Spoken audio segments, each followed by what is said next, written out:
We'll start with Gabe Bach, who has to leave quickly. So, question from Gabe from Texags. How you doing, Anthony? Doing pretty well. What's up, Gabe? Doing all right. Good. Doing pretty good. Anthony, so last year you came back off the injury. You really flashed it last year, put up some good numbers. But how much further along are you right now than you were a year ago, second year removed from the injury, in terms of the speed part of your game, and then the confidence side that comes along with just more time playing the game healthy? For sure. In this case, I think, of course, remove 2 years, I'm definitely feeling a lot better physically than I was even throughout the last season. But it's really with this defense, it's a mental thing. Just spending that whole year, spending this off season, really just locking into the mental aspects of the game is really what's advanced me the furthest right now. So I'm really, really comfortable with where I'm at right now, but obviously still just trying to continue to improve. All right, we have a question from Tyler Shaw from KBTX, and then we'll move to Robert Sesta. Hey, Anthony. I asked Buddy and Braden this just about the young standouts that you've seen. In particular, who have you seen on the offense going up against them that's really impressed you with their speed and their ability? A guy that's really impressed me is a dude I actually have to go against every day, Kenyon Green. When he's pulling, it's a guy that you're going to have to get on your horse to get around. He's an athletic, young, strong lineman. So that's one guy that's really impressed me. And I've heard Braden mention Hines King. That dude can flat out fly. And not only that, but with all the things that go into quarterback, and he's a good player for real. So. All right, question from Robert Sesta at the Bryan College Station Eagle, and then Mike Lucas. Last year, 2 of your better tackle games were against Georgia and LSU. Did it take you a while to get the rust off and all that? Is there a certain time last year you said, hey, I'm back, I'm really good? Not necessarily. To the last part of that question, I never really felt quite like that. It was just a matter of, hey, how can I stay locked in this week? And just as the weeks went on, I got more comfortable. As you said, I got further and further removed from the injury, and this, it just comes to, hey, I hadn't played ball, for a long time up to that point. So with each game, I just tried to improve. And, as the season went on, I think that's why I had the better games, those last 2 games. So. Next question is from Mike Lucas at KAGS, and then Travis Brown. Hey, Anthony, how you doing? Doing pretty well, man. I know you've heard the saying, defense wins championships before, so I'm just curious, do you guys look at yourselves as a championship caliber defense? And if so, why is that? That's the goal. In practice, we've really been focusing in on our assignments, the little discipline things that it takes to be the best defense in the country. And beyond that, we have the talent for sure. That's never been the question. So we're really just trying to make those 2 things mesh, and we're working towards that every single day. Thank you.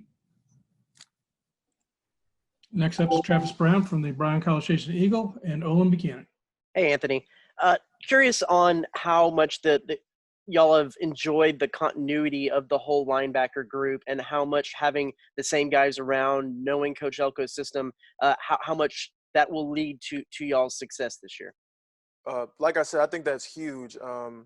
Just to be able to have that year under our belts, me and Buddy as our first year starting, that chemistry formed, but also the guys that were coming in and contributing, Aaron Hansford, Andre White, everyone in the linebacking core has a piece, and we've really been meshing. And like you said, the experience is really going to help. And we have some nice young guys coming in too, who've been really, showing out. So.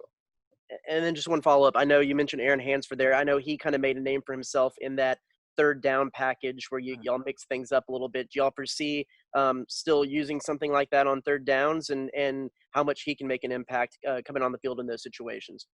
Oh, yeah, for sure. He was really impactful. He had that sack against Georgia and really impacted the game in important moments, especially on third down. So, we look to continue to have him in that role and, possibly expand it a little bit too. So. Thanks. Let's move to Olin Buchanan and then Kurt Bowles.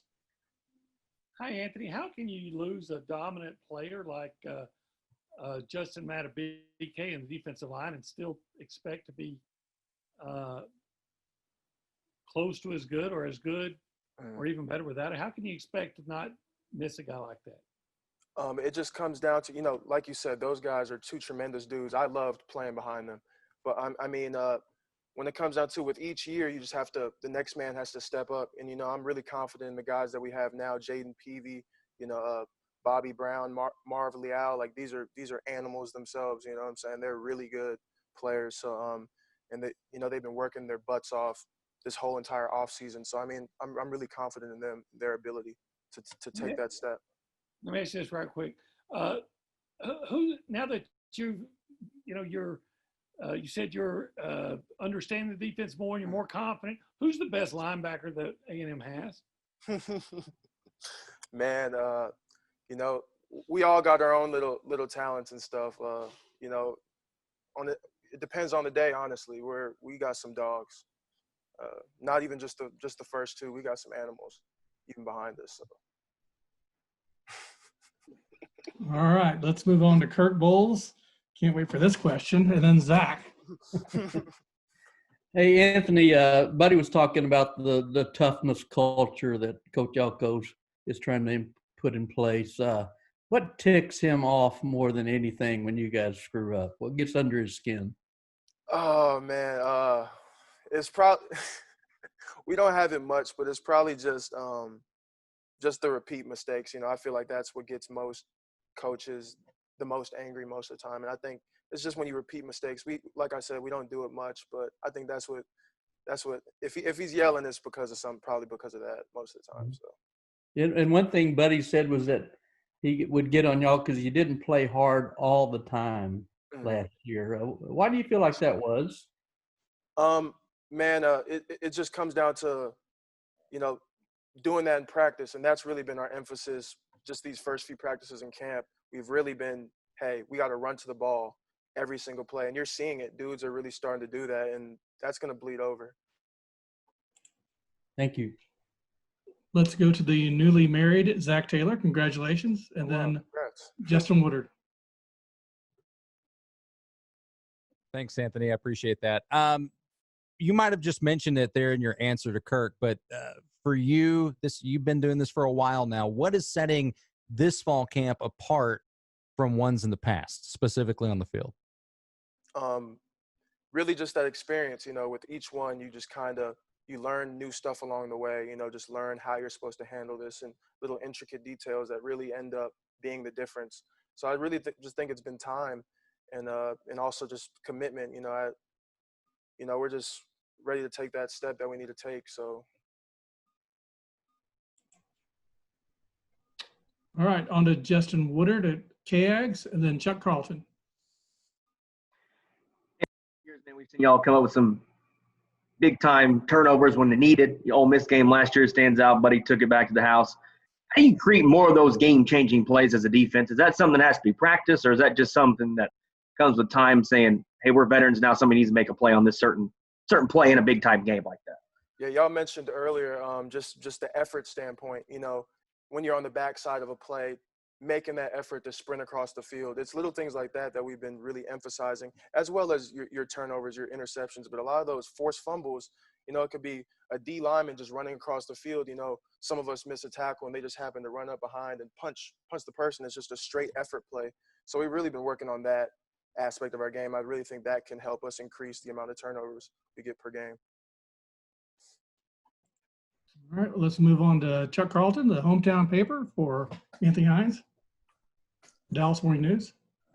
Hi, Anthony. Just wondering, you know, a lot of people like us are saying this is the most talented, the most experienced team at A&M since Jimbo came in as coach. One, I wonder if you agree with that. And two, and kind of picking up on the theme of the last couple questions, what does this team have to do to take that next step in the SEC West? I mean, you know what the competition is like, you know who you're going against. What does this team have to do? I definitely agree that this is the most talented team that I've been around since I've been here. And just to take that next step, it's all about the details. It's all about those little things. It's all about the effort. It's all about, hey, execution needs to be a priority. And it's not okay to make mistakes and stuff, you know, because we're trying to win. And so we just limiting mistakes and just having relentless effort. If you do those two things, no one can be. All right, next question is from Chip Howard, and then we'll go on to Tyler Shaw and finish with Mike Lucas.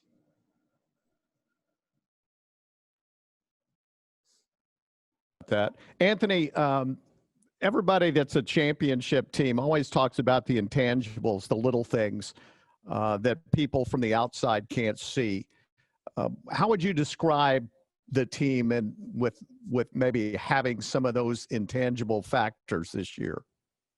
I describe us as being really on the way to, getting there, as far as dudes are really starting to focus on that even more so than they did before. Just the little things like I mentioned earlier, the effort, hey, let me take this extra hour that I would normally play, use to play video games or something and put that towards film. It's just little things like that that's going to really end up making the difference. It's not a hard equation. Like Jimbo says, it's hard work equals, success. So. If I could follow up one thing, your hairstyle goes back to like the 60s and 70s. So who do you emulate? Was there an athlete, a picture that you've seen that you like? Man, my dad used to rock the fro, so I say I say it's from him, but also just a little back, kind of going back to my Samoan roots. Just want to allow my hair to just be out, and just yeah. Thanks. For sure. All right, Tyler Shaw from KBTX. Hey, Anthony, just curious, what's it like playing next to Buddy Johnson? Is there kind of a sense of competition between you guys of pushing, the two leaders of this linebacking group, to get better? And what can we expect from, that duo in specific this year? I think you can expect some great things from us. Like you said, I think we do push each other every single day. It was apparent even in workouts, even if we were super tired, hey, we pushed each other and made sure that we competed to, continue to make each other get better. So I think I've really enjoyed playing next to Buddy. I think we bring the best out of each other, and, I really look forward to the season playing next to him. And we'll finish with Mike Lucas. Kind of building off that, Anthony, Jimbo talked about it. Braden talked about this just being maybe the deepest defense you guys have had. All the position groups have a bunch of guys who can play. I'm just curious, how do you think that competition within your own team is going to help bring out the best in this Aggie defense moving forward? Iron sharpens iron at the end of the day. So I really think that it's going to boost us. It's only going to make us better. And, we got a bunch of guys that aren't afraid of competition and are stepping up to the plate and really bringing their A game every single day. I think it's going to show on Saturdays.